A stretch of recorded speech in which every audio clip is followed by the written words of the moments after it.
Hey guys, it's Luke. I'm here just to show you a few things about Fantasy Football, the app, and how to get to it, how to access it, to make it a little easier for you. There's a couple ways to do it. As you can see here is the Fantasy Football ESPN app, so you can do it through your phone that way or on a iPad. Another way you can do it is just through an internet browser. I'll show you the app first. So you've got kind of the generic fantasy football or fantasy sports homepage here. Here's one of my teams. This is our team, our league. So the draft isn't scheduled yet, so it's only kind of partially available, but it will show you. If you click on this, it goes automatically to your roster first. That'll obviously be populated once we get players in there. You can go to your matchup, so every week you can see who you're playing, you can see the score, you can see who you're against. And then kind of on the side here, you've got the actual NFL games. You can click on those and see subcategories of who's playing from your team and how many points they have and things like that. So it breaks it down. Players, it's got everybody in here now because nobody's drafted.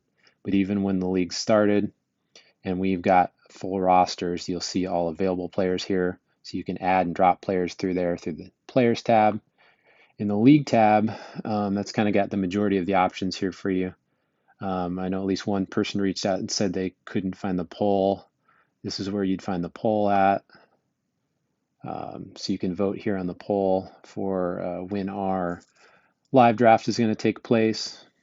A lot of other options on there too. So that's one way to go about it.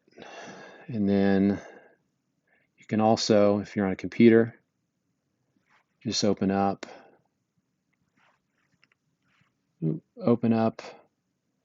a browser and go to ESPN. And this is just a different view of kind of the same thing I was showing you. I actually like the desktop or web browser version better. I feel like there's some more options you can do and it's a little clearer. But whatever you like, it's obviously easier on a phone if you're out and about.